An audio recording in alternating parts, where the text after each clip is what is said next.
Hello friends, আজকে আমরা carboxylic acid ডেরিভেটিভের লেকচার 2 ডিসকাস করব।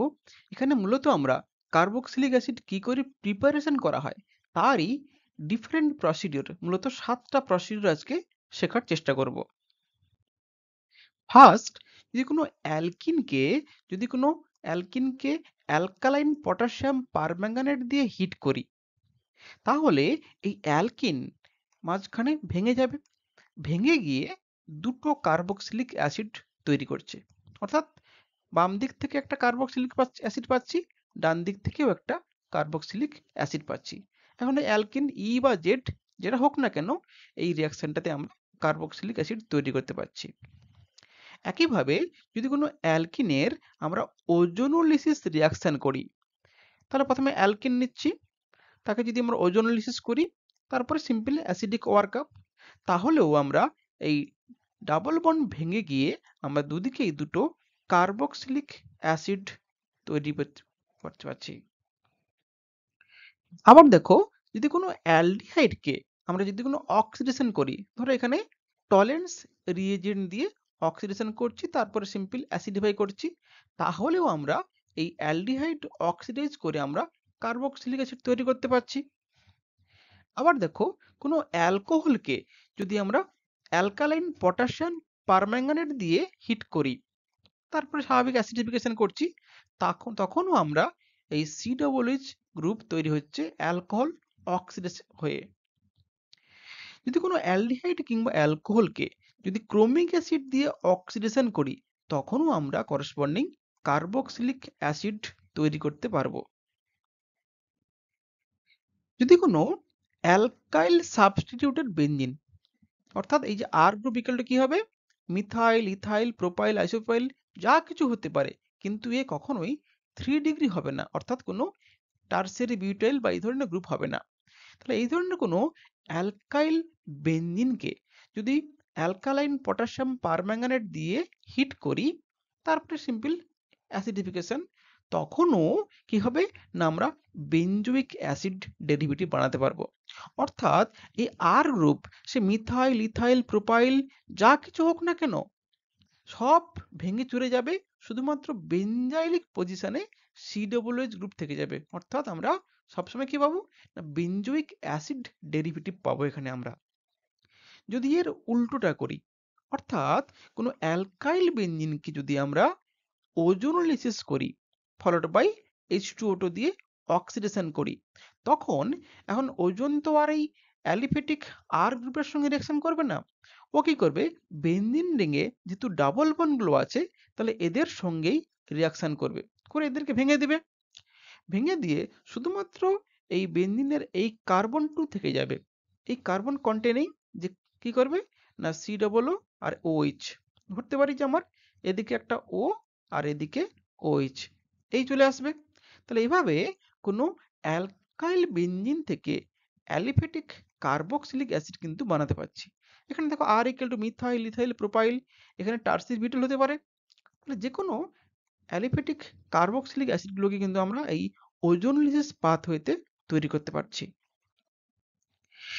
যদি কোনো আমরা অ্যালকাইল নাইট্রাইলকে হাইড্রোলিসিস করি, সেটা অ্যাসিডিক কিংবা বেসিক মিডিয়ামে, দুটোতেই আমরা কিন্তু কার্বক্সিলিক অ্যাসিড পাবো। এই নাইট্রাইল পাবো কি করে না, সিম্পল কোনো ধরো NaCN বা কোনো নাইট্রাইল কম্পাউন্ডকে যদি কোনো অ্যালকাইল হ্যালাইডের সঙ্গে রিঅ্যাকশন করা হয়, তাহলে এ SN2 রিঅ্যাকশন করবে, করে এই হ্যালাইডকে বের করে দিবে, তাহলেই আমরা পাচ্ছি আমরা অ্যালকাইল নাইট্রাইল। এখন একে যদি আমরা অ্যাসিডিক মিডিয়ামে হাইড্রোলিসিস করি, সিম্পল হিট করতে হবে, তাহলে আমরা কি পাচ্ছি, কার্বক্সিলিক অ্যাসিড পাচ্ছি, জাস্ট নাইট্রাইলটা হাইড্রোলিসিস হয়ে গিয়ে। যদি বেসিক মিডিয়ামে হাইড্রোলিসিস করি, তখন কি পাচ্ছি না, সেই কার্বক্সিলিক অ্যাসিডের সল্ট পাচ্ছি অ্যালকালাইন মিডিয়ামে। তাহলে এভাবে নাইট্রাইল হাইড্রোলিসিস করলেও অ্যাসিড তৈরি হচ্ছে। একটা পার্টিকুলার এক্সাম্পল নেই, এই ধরো ক্লোরো ইথানল, NaCN দিয়েছি, তাহলে CN মাইনাস এসে ক্লোরিনে অ্যাটাক করবে, এখানে কার্বনে দিয়ে ক্লোরিনকে বের করে দেবে, তাহলে এখানে CN পাচ্ছি। এবার একে হাইড্রোলিস করলে CN থেকে COOH হয়ে গেছে, অর্থাৎ 3 হাইড্রোক্সি প্রোপিওনিক অ্যাসিড হয়ে গেছে।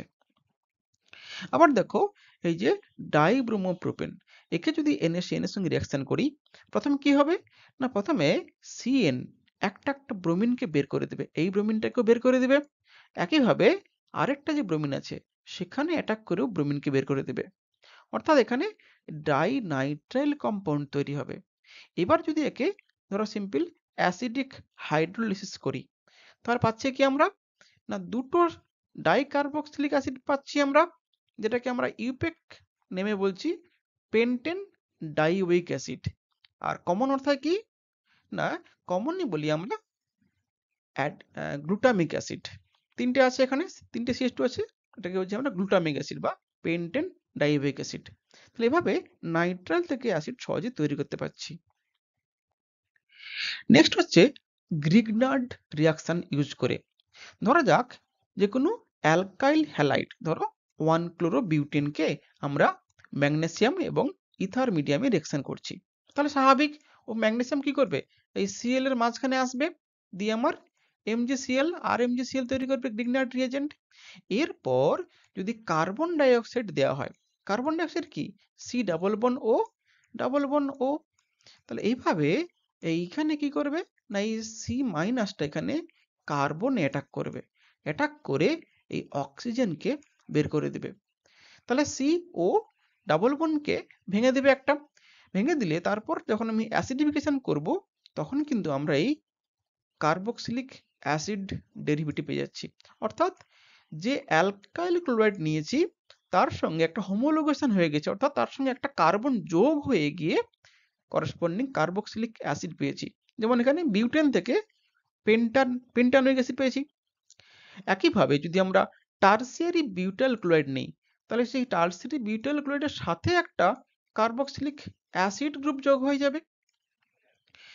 যদি আমরা সিম্পল ব্রোমোবেনজিন নেই, তাহলে প্রথমে কি হবে, ফিনাইল ম্যাগনেসিয়াম ব্রোমাইড তৈরি হবে, এরপর CO2 থাকলে কি হবে, আগের মতো একইভাবে C double bond O double bond O, এখানে এই ফিনাইল রিংটা এসে কার্বনে অ্যাটাক করবে, করে এই পাই বন্ডটাকে ভেঙে দেবে, তাহলে করসপন্ডিং কি পাবো আমরা, বেনজোইক অ্যাসিড পাচ্ছি।